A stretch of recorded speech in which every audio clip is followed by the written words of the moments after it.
Hello, everyone. Welcome back to yet another political episode. So, today we'll be doing our very first 2026 House of Representatives predictions, going through the election night scenario from 6 to 12 p.m., and of course, covering the closest seats at the end. Before we begin, though, we need to address the background of 2026. So the 2026 midterm elections are going to be close. Okay, there is not going to be a big blue wave. So the Democrats can stop coping and can stop their daydreaming on a blue wave. Because in order for my view to be a blue wave, you need to win the Senate. Period. We can already declare that Democrats will not gain a plurality of seats. Here is why. In order to do so, they need to perform expectationally very well in rural areas. Democrats obviously have lost rural areas, except for excluding Vermont and New England. Yeah, those rural areas up there. New England's very different when it comes to the rural areas, but we're talking about rural mainland America. They're not going to take back Minnesota's 7th district. They're not doing that. They're not winning these solid Trump districts, which is needed in order to gain an absolute plurality of seats. And probably what they likely are to do is pick up 3 seats or more. Like maybe I wouldn't say less than 8 or 6. That's my view. They're going to pick up less than 6 seats. Obviously, if they do that, they win the House. But they are also going to have to counter Republicans and their expectations that they could possibly pick up Maine's 2nd district, the coastal districts of Lake Erie, of course, in Ohio, and districts that were so close of going to the Republicans in 2024. Ideally, with a disastrous year for Republicans in 2023, I thought, the House is going for Democrats. There's absolutely no way.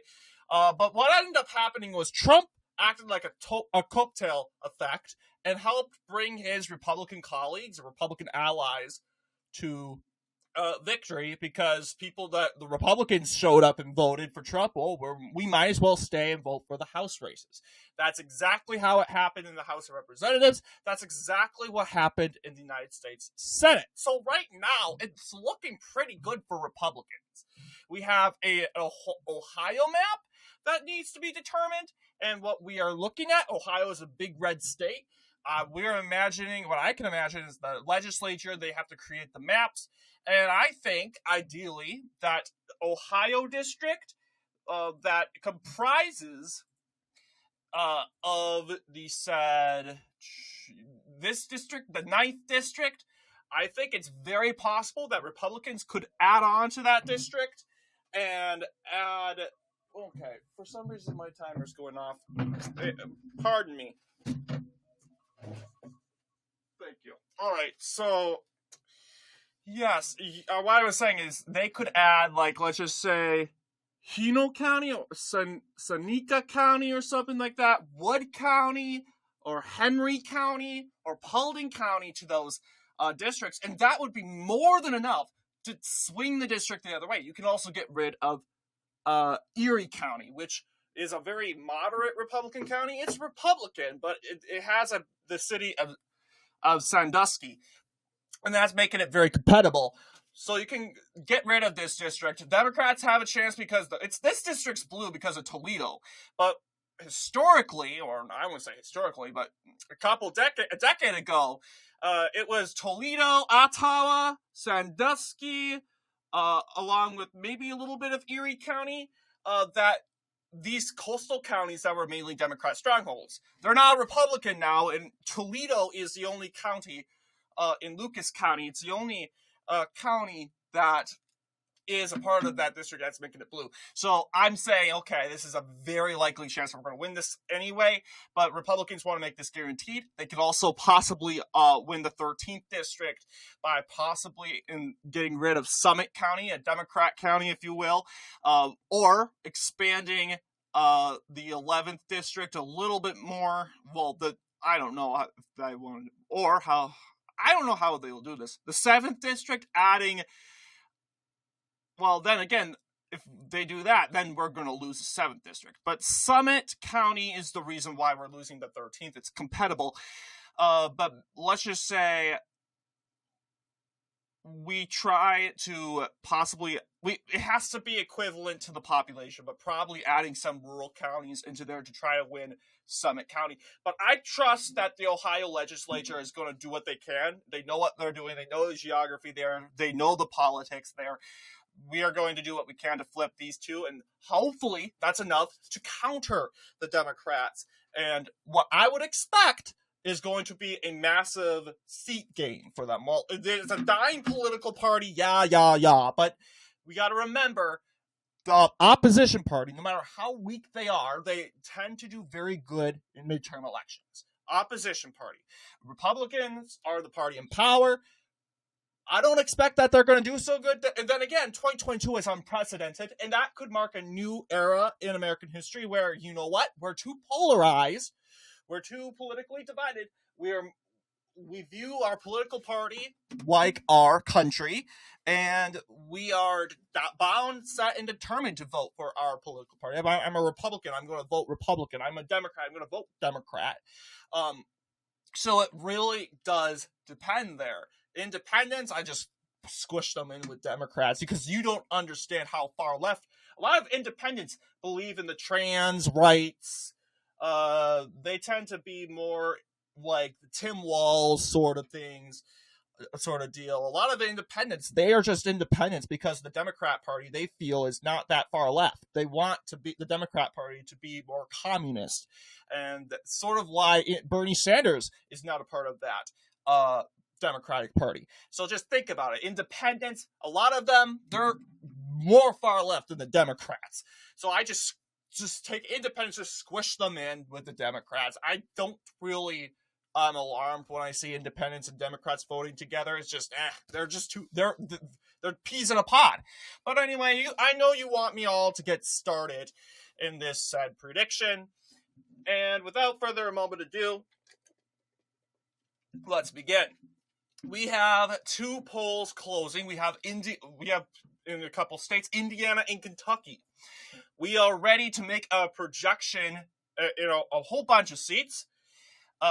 First off, let's start off with Kentucky. Kentucky, we know those seats are already going. Democrats will win that seat. I don't know the numbers, so pardon me on that. Republicans will carry a good amount of seats, a good number amount of seats in Indiana, except for one. So you got 2 holds for Democrats, 12 for Republicans. Republicans expectationally will lead at the beginning of the night. This district right here is too close to call. We could actually look up that district.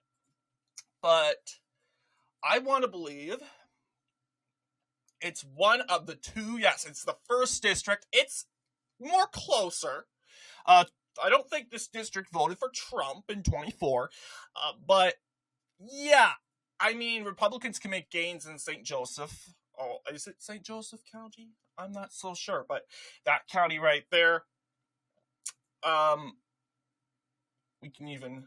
Yeah, they haven't created a 2024 page for Indiana. That's disappointing. But that county, that district is too close to call.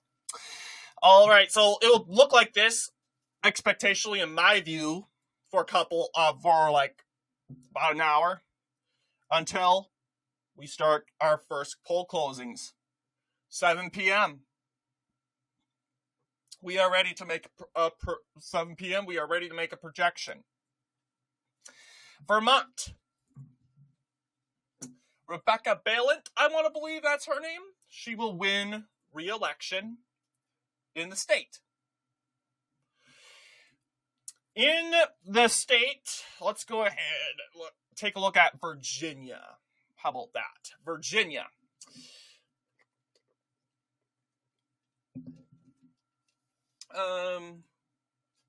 go ahead and look at the numbers. This is from last year. We can make a projection in the following county districts. Democrats will win. We can also project that Democrats will also win up here. We feel that at the end of the day, around that Atlanta area, not Atlanta, what am I saying? Alexandria, Arlington area, that area is probably and likely to go for the Democrats. What about Spanberger's district, which she's running for governor this year. What's that district looking like for the new congresswoman that won in 2024? I would think, okay, this is the close result. Eugene Vidman.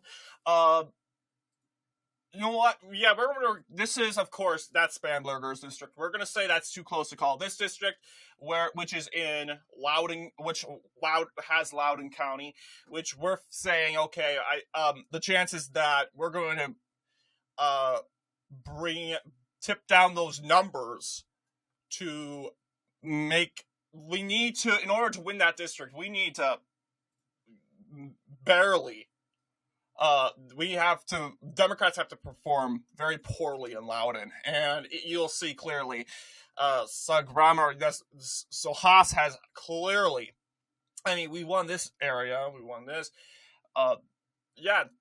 it's turning against him.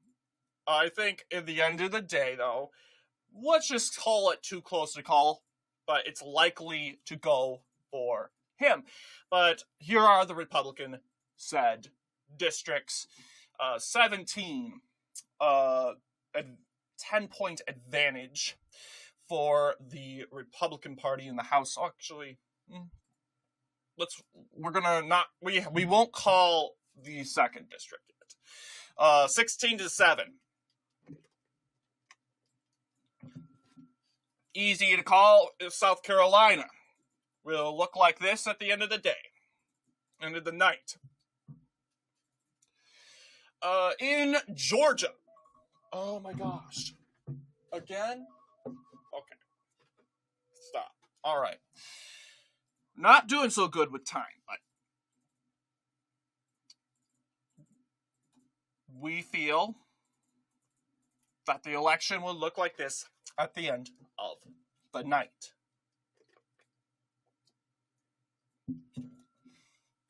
We're actually going to go ahead and project the following districts.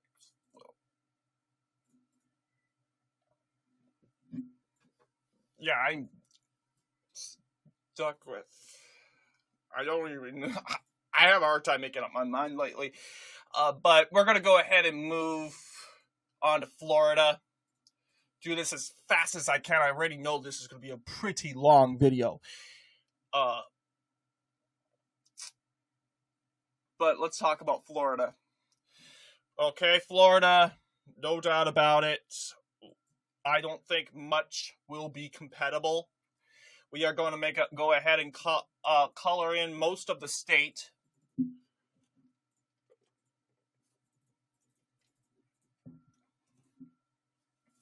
If you will, if not every district.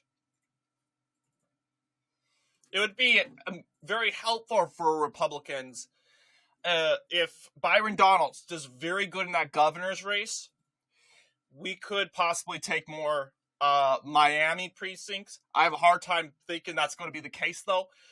We could flip this district right here. The problem is half of Orlando is in that district. So, bit of a conflict over there. We can now then project. Okay, perfect. Yes, Ohio districts. It will look like this at the end of the night. Okay. This is overall the map, the 7 p.m. map. Though we're just getting started. Now it's 7:30.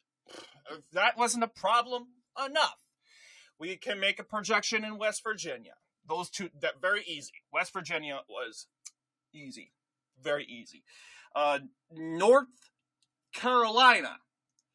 Now, the first district in North Carolina is a compatible one, and if Republicans can pick it up, that's gonna really help them. Barely went for Democrats. It's, I don't know. I mean, what ended up? I mean, if Republicans could reevaluate that district at this part of the district, like this southern half of the peninsula, over here in the Bay area, to that district, subtract that from this district, it'll make it more Republican anyway. We have a chance to win that. We're going to win that district. But the African-American voters over there, they're swarming to the Republican Party over the last couple years. That's going to be the main district of interest for Republicans, and it's just too close to call. In the state of Ohio, we can now look. Ohio is, of course, a state of interest also for Republicans. They have a chance to pick up 2 districts right here. The metro in Cleveland, in Cuyahoga County, is getting more conservative, okay? Cuyahoga County itself is not getting conservative. I mean, hey, compared to what DeWine did in 2022, it was pretty conservative. But I'm talking about this county right here, this area, very Republican. Part of the reason why it's here, 60%. It used to be very Democrat, but I'm telling you, the Ohio coast is swinging for Republicans. We have no reason to doubt that the Democrats will perform well in the district in Cleveland, in Columbus, the capital, as well as the Cincinnati area. We are going to say that, at the end of the day, will be theirs. We'll also say that district. We have too close to call in these said fellow districts here. Following. All right, this is our 730 map, 73 districts for Republicans, 27 districts for Democrats. No flips. So far, it's a status quo as of right now. Let's go ahead and cover 8 p.m.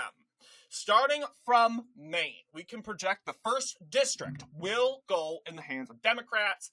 The 2 districts in New Hampshire, no surprise, going for Democrats. Massachusetts, all the districts will go in favor for Democrats at the end of the night.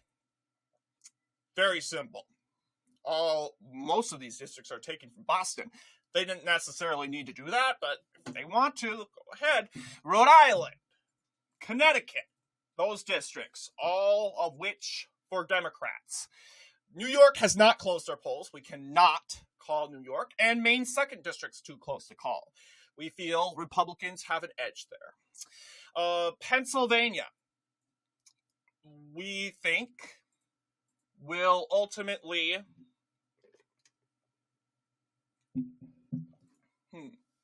yes, Pennsylvania is a very important state. Democrats want to flip the 10th district and the first district's going to be Republican. In fact, we called it for them.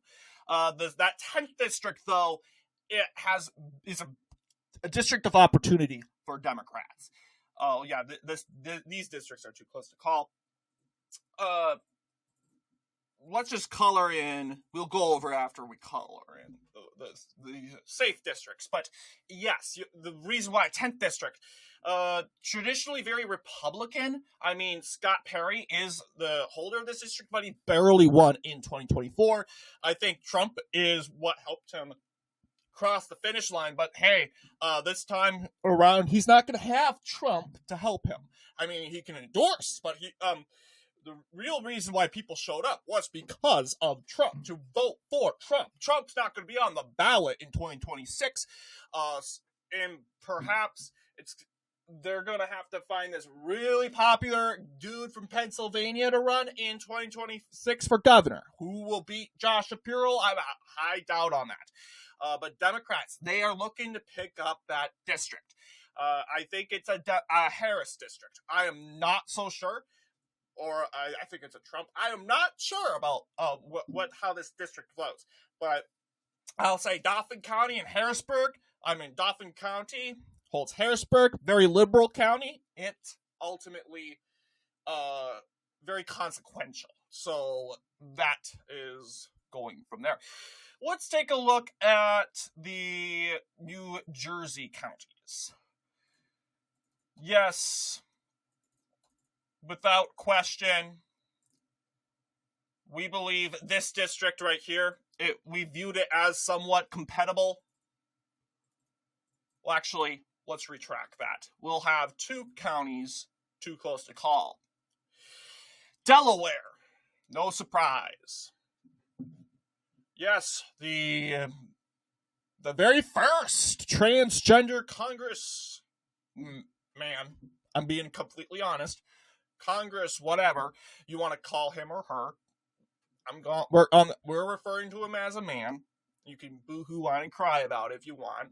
Very first transgender, whatever, gender male, gender woman, he's actually a male, to be in the United States Congress. He will win re-election, obviously. Maryland.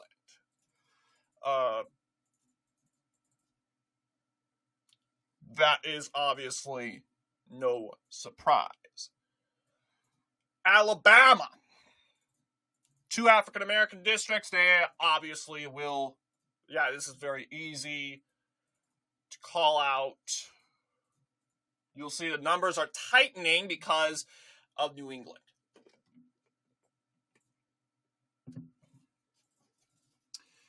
Tennessee.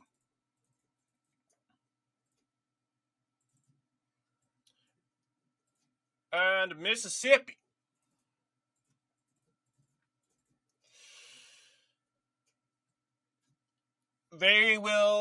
Let's talk about Michigan. And Michigan is a district, it has a district of interest. And that's the thing, guys. Republicans, they need to focus not just on going on the offensive and trying to grab districts. They need to be on the defensive. We got to remember, we're not going to be the favorites in this said election cycle. Okay?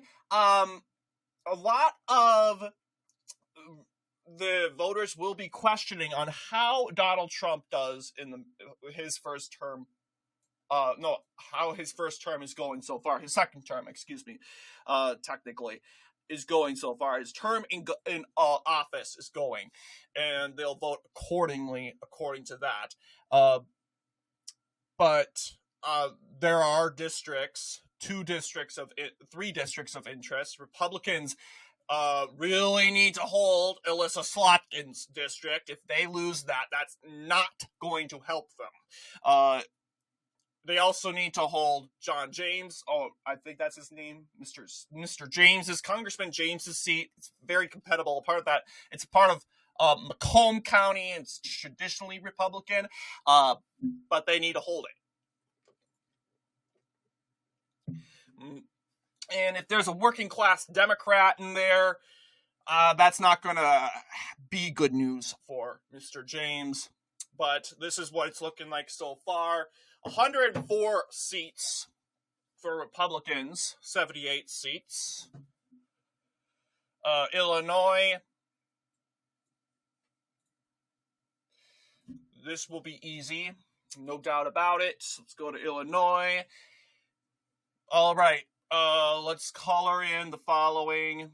There really isn't any districts that we feel will go to either side or possibly go to either side. No real districts are seen as compatible in this state.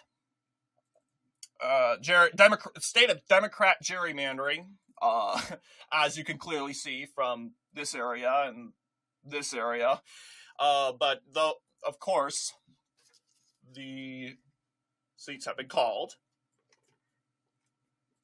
Missouri, obvious. We don't even need to look it up.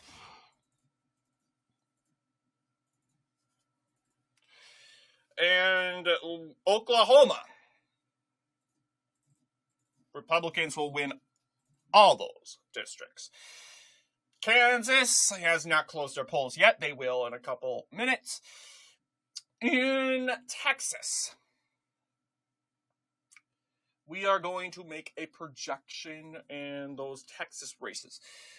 Texas does kind of have some districts that we want to win. I mean, hey, if we can pick up Southern Texas, they're saying Southern Texas was red now. Well, presidentially, kind of, yeah. But I mean, Trump did make good inroads in these two districts. I mean, Republicans did win. Trump, not Republicans, did win those two districts, Hispanic counties. But the question is, can these counties go? Will they remain for Republicans?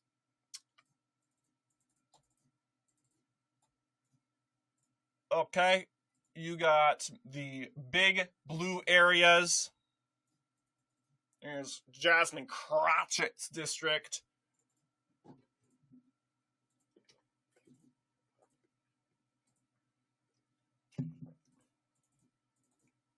Yeah, most of Texas. I'm viewing, in my view, most of Texas is being called because this is what it's looking like. Here's San Antonio. It's really those districts in the South. We feel that it's too close to call. Republicans, if they pick up those districts, that will save them and possibly give them the said House for another couple years. But do not get your hopes up. You have the mass deportations. A lot of Hispanics support them. It's what brought a lot of Hispanics to Trump. But if there has been the liberal Hispanic voice box has voiced it a lot of opposition. And that could result in these districts staying blue. So we'll have to wait and see. No doubt about it that the Houston districts will remain in favor for Democrats. Okay, this is what it's looking like right now. This is 8 o'clock p.m. 8:30 p.m., Arkansas closes its polls. Okay, now we're going on to 9 p.m. And we are ready to make some projections. Reminder, 218 needed to claim a majority.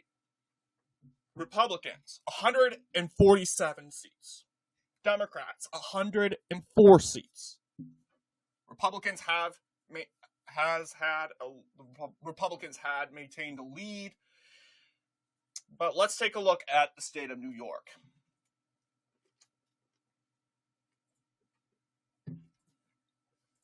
We can call the following districts. We are not sure about that big district right here. We're going to have to wait and see. We think it could be a possible flip for Republicans this time around. But, I mean, if Kathy Hochul blows it, does so badly, then I would say that district flips. But I cannot say the same for this district. We're going to have to wait and see. If Republicans keep it, then, hey, they have a good shot at they're doing as better than I thought they would. But, yes, the two districts are too close to call. Actually, hang on. That district right here, that's from Nassau. We'll call these two districts here. They're too close to call. Democrats have an edge. Of course, it really is in dependence of Kathy Hochul and how she does in that race. But yeah, this is what it's looking like. Okay, that is New York. In Louisiana,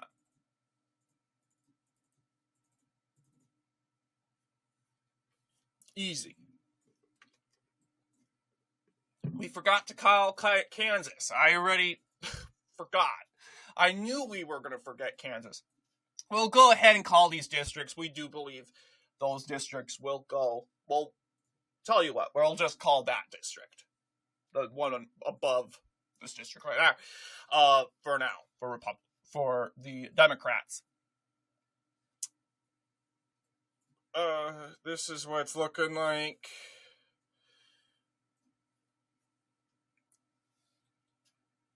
Looking at, let's see, Wisconsin. It's just that 7th district. Well, no, it's the 3rd district. Keep me getting mixed up with Minnesota. That 3rd district. That's just too close. It's the most swingiest district.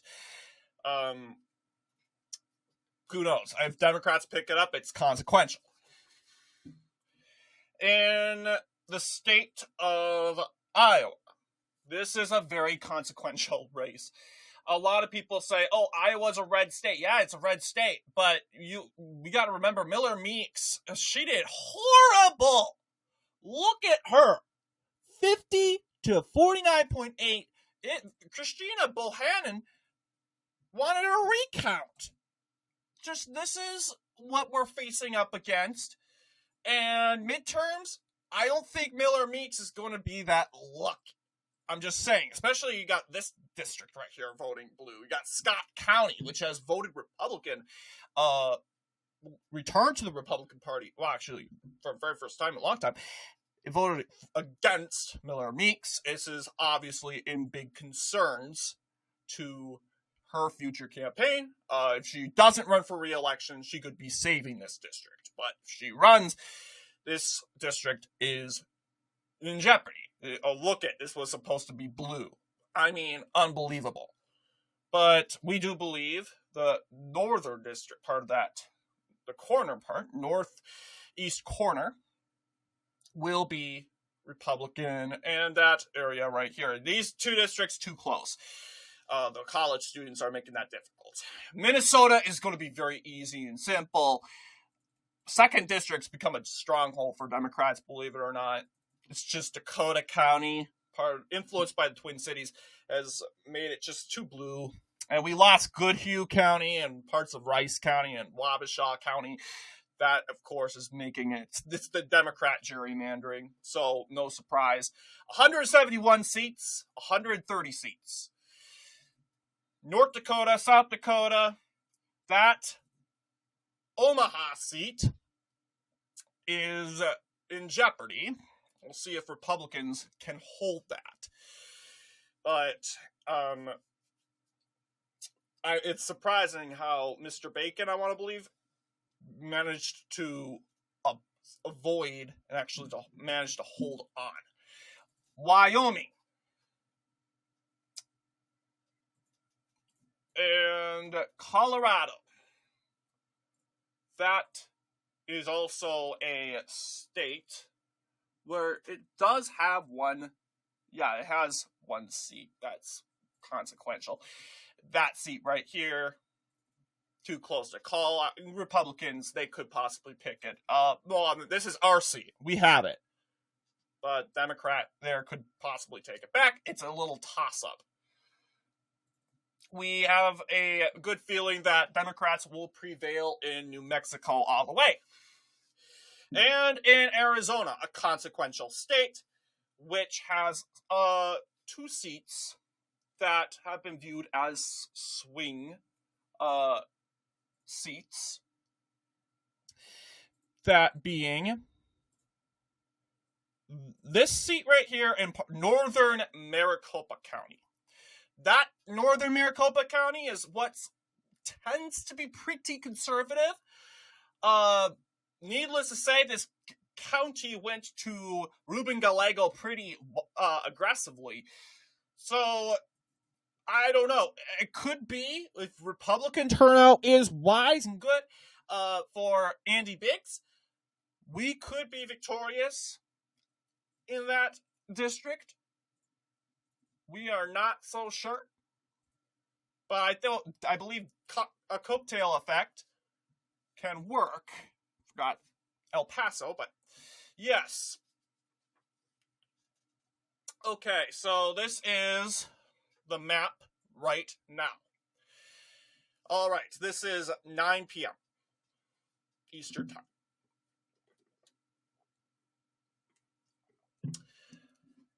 And we are ready to make more projections, specifically in 3 closing states, Montana, Utah, and Nevada, in the coming hour of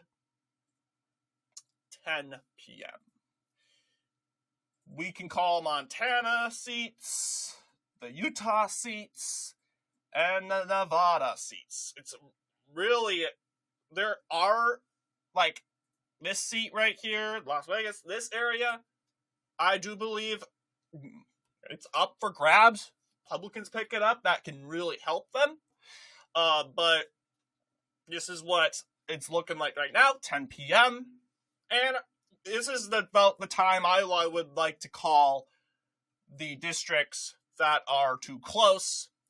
Let's start off with these districts. I would say, can Republicans take this district back in New York, those 2 district areas? Well, it does depend. I view, let's go ahead, Tom Suozzi as, I mean, he could be in trouble if Hochul, yeah, it really does depend. I mean, the situation, Democrats are in a bad situation in New York. Very bad situation for the midterms, and it can very well cost them. There's also this seat right here. Formerly was Republican. You'll see Democrats did defeat Anthony Despacito pretty good wildly there. We're saying there it's too close to call. New York district's too close to call. We're going to call that district for Democrats. This district will go for the Republicans. And we're going to call Scott Perry's district the very first flip of the night for Democrats. We feel it is not looking good for him, and he has been there for a long time. We feel the 2024 results were an indicator that most people in the district are ready to move on.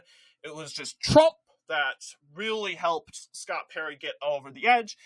But with low turnout, I'm not so sure if Scott Perry will make it. We can call this district right here. We believe that district up here, which holds Scranton, will be Republican. Northampton district, it will be a hold, is too close to call. But we can now call the district right here, Virginia 2nd District. And as for the 1st District in North Carolina, that district, like I've previously said, it's been viewed as compatible. It's in light blue. Obviously, I do think it could be a pickup. I'm not so sure. Don Davis, has he been in there for a while? I'm not so sure.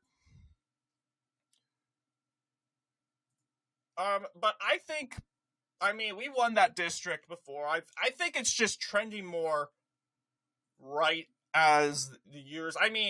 This wasn't really much of a district change. That's just it. Yeah, district change. I think we're going to say it's too close to call. But Republicans have a chance of flipping it.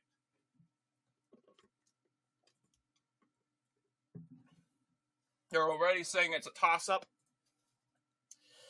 All right, that district just below Cleveland will be a hold for Democrats.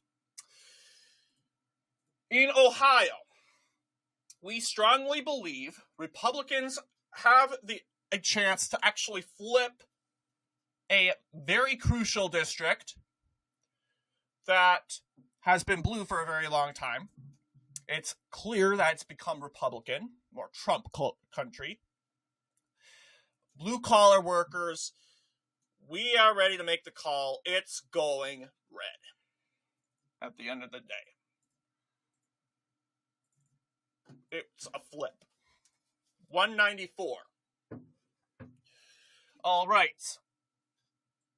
You got this area right here. We're going to make a call. This is going to be a Democrat hold. John James in Macomb County. I really want to look at John James and his district and see the atmosphere and the geography. I traditionally thought, he could be in trouble. I know it was a close race there. It really does depend if this is a big working class Democrat that's running in Macomb County, a county that used to be very pro working class Democrat. But yeah, you'll see this is most of Macomb. You got this county over here. We believe that John James will hold on. We actually know we're gonna see John James. He holds on, and Alyssa Slotkin's seat. Is that still in question? We're gonna see how Tom Barrett, how he performs. It's too close. We are not so sure into calling that seat yet, so we're not going to call it. We will call Indiana the second Indiana seat there. I believe it's the 1st district of Indiana, but the 3rd district of Wisconsin will go for the Republicans. Democrats will gain Miller Meeks district. It's the 2nd flip. Democrats, the net worth is Democrat +1. Republicans have, it used to be Democrats it used to be just neutral, but it's reverted back to D+1, but we believe Miller Meeks is in trouble. It's not looking good for her. Don Davis is North Carolina, but I think it's Mr. Bacon. Congressman Bacon, that district has shifted more left. This district is generally very favorable of Bacon, but we believe that it's been shifting left by a lot, and that district will go for the Democrat. Democrat +2. The consequence in the map, it's really sinking in what's actually looking like. In Texas, we believe this district, the 2 districts will go for Democrats. The district in Colorado, that's uncalled, is too close to call. In Arizona, too close to call. All right, this is our map as we approach 11 p.m. Now, Democrats will catch up. Reason being is California, and they could very well take the lead. So we are going to go ahead, we're going to go ahead and make a projection in Maine. That 2nd district will be Republican. It's back to Democrat +1. There. Idaho, going in all the way for the GOP. California,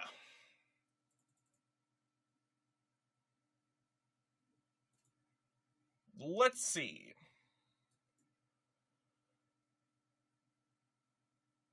The state of California, you can clearly see, actually, let's go ahead and see the margin. We want to see margins. Okay. It's that seat's a blockbuster there. We can make a projection in the following. we believe this district right here is too close to call. We are not so sure about northern Los Angeles County. We got to remember, Gavin Newsom is going to hurt Democrats to a point. So there will be somewhat of a cocktail effect. Gavin Newsom's not running. It doesn't matter. We're talking about the California establishment. So that's something really for Republicans to gaze on. There's just that one county. Yeah, that one county we can't call yet. This county, former Los Angeles County.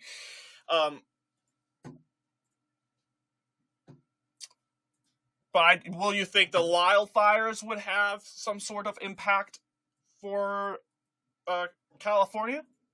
Very well, very possibly. This district also, that in San Diego County, this district very rural. I would say rural. Yeah, it's always been very Republican. That's just it.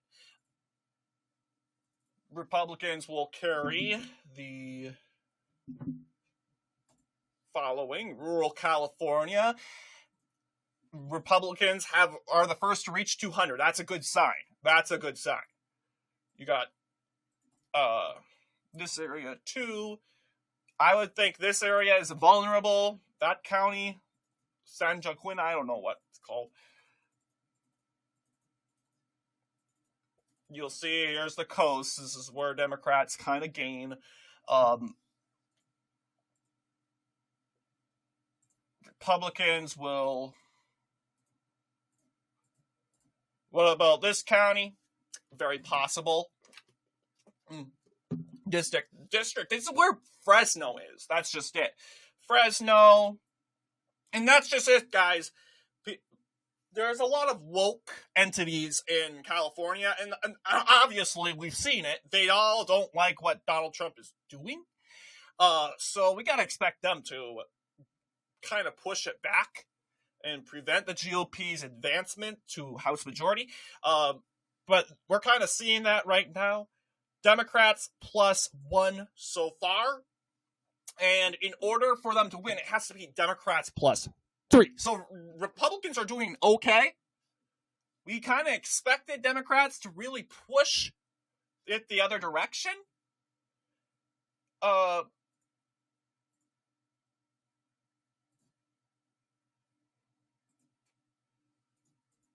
But yes, we're going to call the Oregon districts. It's just that one district is too close to call. And in Washington,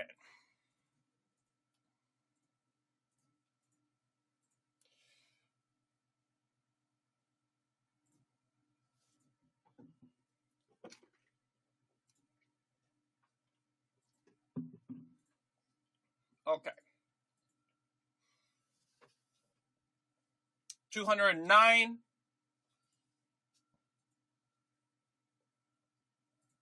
That's for Republicans are actually approaching it. I'm surprised.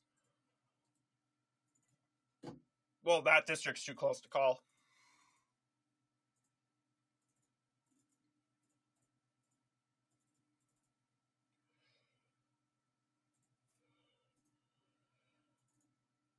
But yes. All right. This is what we are going to go ahead and make a sweep of changes. Republicans will win in North Carolina's 1st district. It's back to the status quo, which is very needed for them. In Michigan, it is too close to call still. Iowa. Let's go back to Iowa. Democrats have an opportunity in winning that district, very possibly.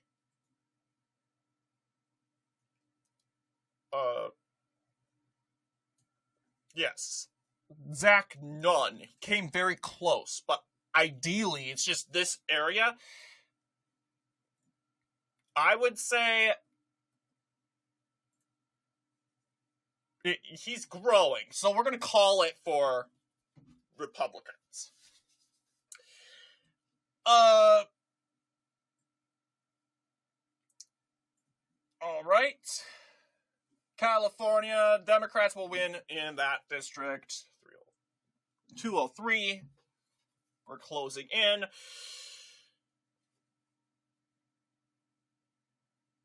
All right. Alaska and Hawaii. We believe Begich will prevail.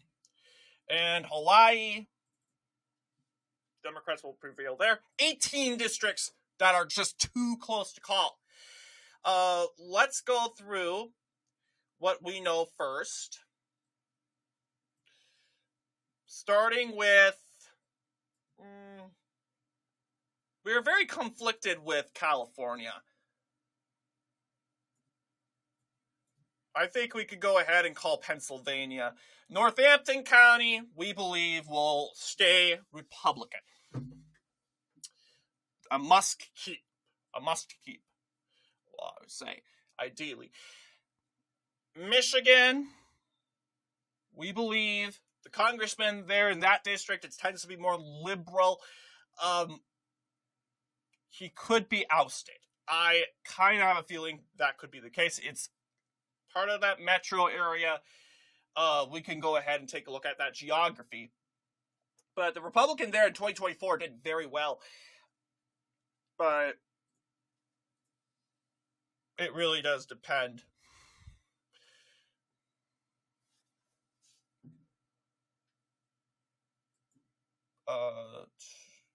Alyssa Slotkin seat. Yes, there we go. Yeah, you'll see he did pretty well. It's just that one county here. But I'm just afraid that Eaton could go leftward or something like that. 2022. Okay, this is what made it a problem. Less red over here for Alyssa Slotkin. Okay, these counties went more redder.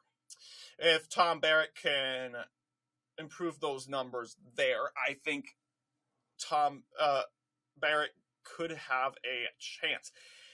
But right now, we are going to go ahead and I'm very well still conflicted. It is too close to call. In New York, we are ready to make bolding projections. We believe that I'm not so sure about that district though. Like, let's take a look at New York.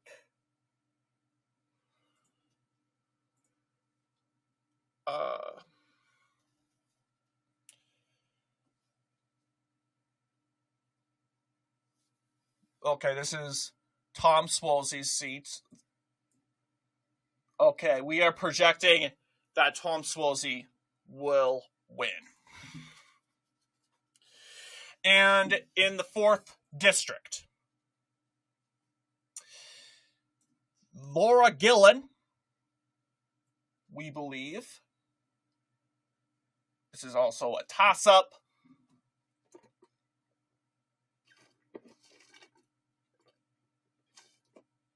But we believe that district could have an impact overall. Democrats, they could take it back. I'm thinking maybe Kathy Hochul. She could, her disastrous tenure could sway the tide there. There's also the district, that very close district.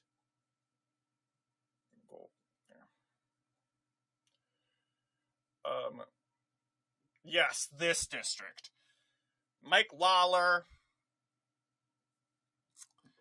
What it's looking like, actually, I think Republicans could actually Mike Lawler is actually getting pretty popular. I mean, Lawler, he's a part of that Freedom Caucus, I want to believe. I think it could go the other direction, but it's not going to go by that much. Republicans will hold it. The district right here. You got Tonkin County. I'm not necessarily so sure and confident that you got a lot of universities, a lot of colleges. It's a big district by size. And thus said, very unpopulated, but you have Broome County, you got Ulster County, these districts right here. A little bit light. You got Sullivan County, traditionally Democratic. Otsego is a little bit more in the liberal side. We are going to call it a hold for Democrats. Yes, we just have that former Despacito district. 214 for Republicans, 207 for Democrats. The state of Arizona, we are ready to make a couple projections. Arizona, we believe,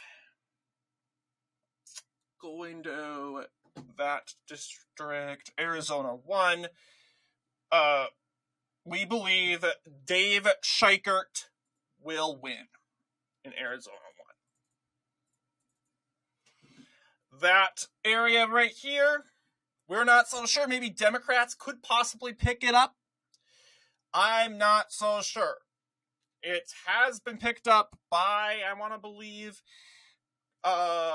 Ruben Gallego in 2024. The race, Juan Discomani, that race has proved to be very compatible. Toss up. 2022. Well, okay, I mean, Kiscomani improved his margin, but it's too close to call. Colorado. That district has been known as a swing district. It goes back and forth a lot between the presidential election nominees. We believe the Republican there will hold the seat. We are not so sure. Where is that seat? Yes, here it is. Gabe Evans. It was a close race. A minor upset.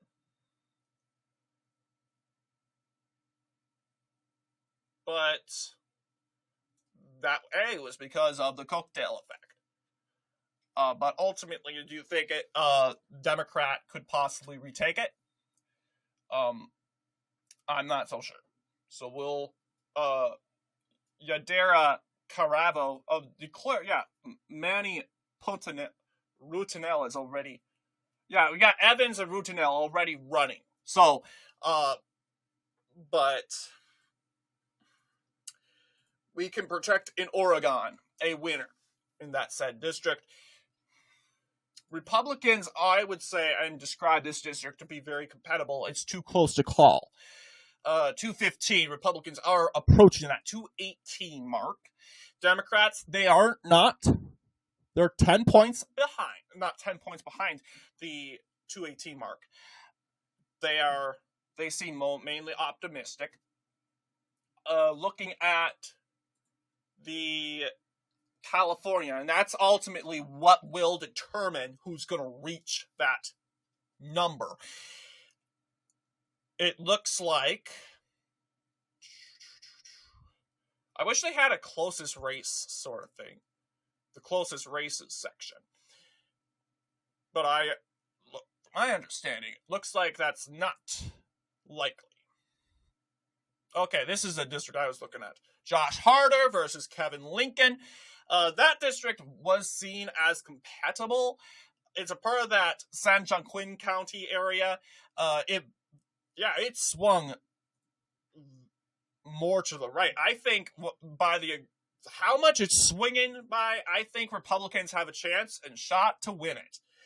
So I'm optimistic there.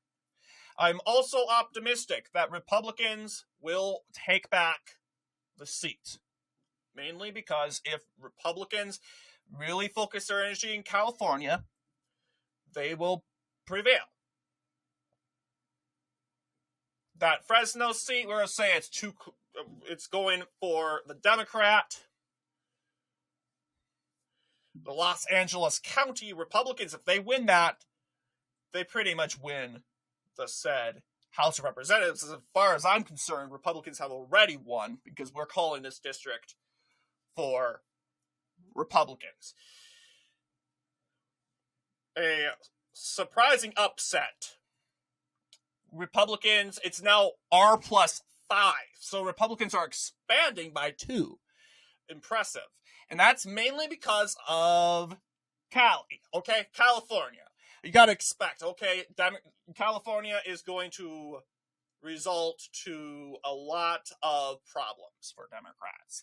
That's the thing. It's going to be very compatible. We're also projecting, I want to believe, that conservative in Washington, we'll go ahead and take a look at Washington. Yes, Glusenkamp-Perez, that was seen as a closer race. We want to see how that race went out, how she did in 2022. Yeah, she flipped that district. Perez.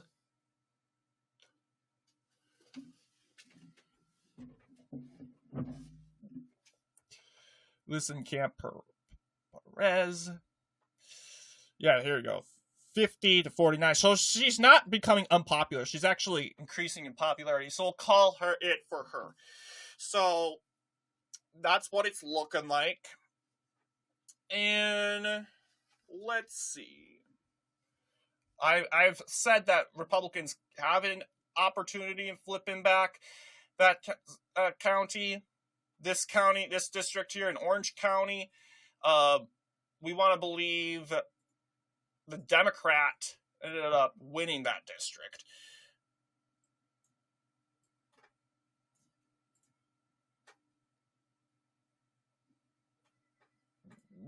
Let's take a look at that. California.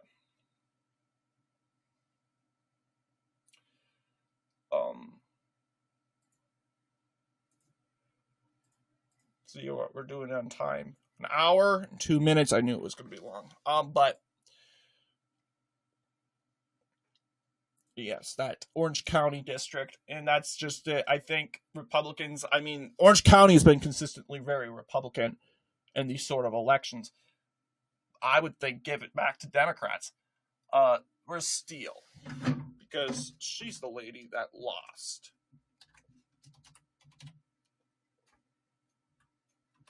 Michelle Steele. There she is. Okay. Yeah, I would say it goes back Republican. And this district right here, a part of San Diego, a little bit a part of Orange County, it was competitive. It was viewed as a toss-up. You see Mike Levin, 42. Yeah, you just have that San Diego area. We believe it will stay for the Democrats. And that northern Los Angeles County area, too close to call. 5 seats. That was pretty quick there. We are going to project that the Republican will keep Michigan seat. The seat in Michigan. 220.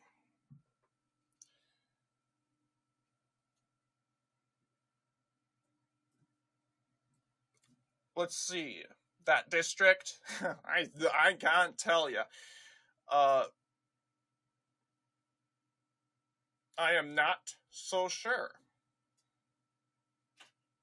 I could say probably it goes back Republican. We'll wait. But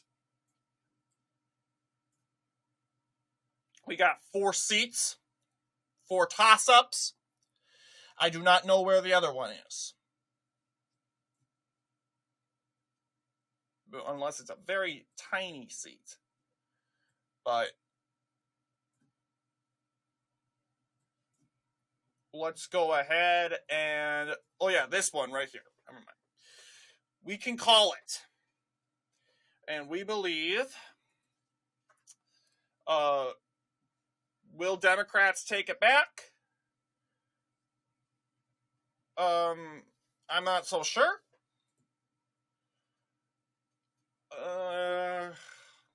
We'll wait on that. Los Angeles County, that area. Yeah, Republicans will win it back.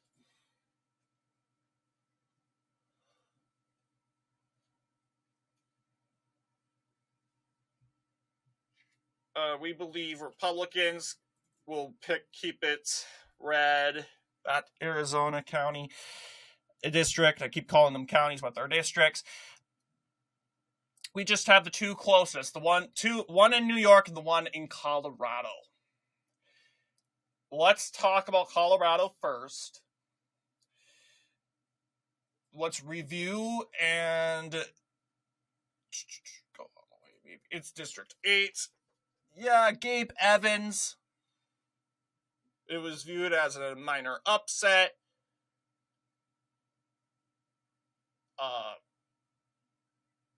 2022 clearly looked pretty compatible. This was the very first election for this district. And in 2026, it's clearly become pretty compatible. But I want to believe we are going to make a call, and we're going to say that this seat will be going back to the Democrats. It is a flip the other direction. And the seat in New York will go for Republicans. So this is our first map. So you may be wondering, what's the map looking like? I mean, 2024, it was 220.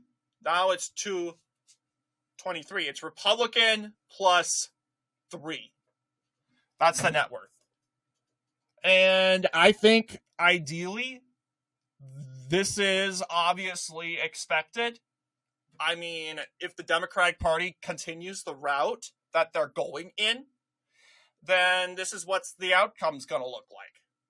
We know that there are going to be people, the woke revolutionaries, they're going to come out en masse against Donald Trump and everything he's doing, even though we believe, by the goodness of our hearts, this is the right thing to do. They have to be against it, and we'll be ready. That's all I can say. We will be ready. And if they want to kick grass and dirt, go ahead, and this is the outcome. But anyway, what do you guys think about this video? Let me know down below, and as always, I'll see you all in the next political episode.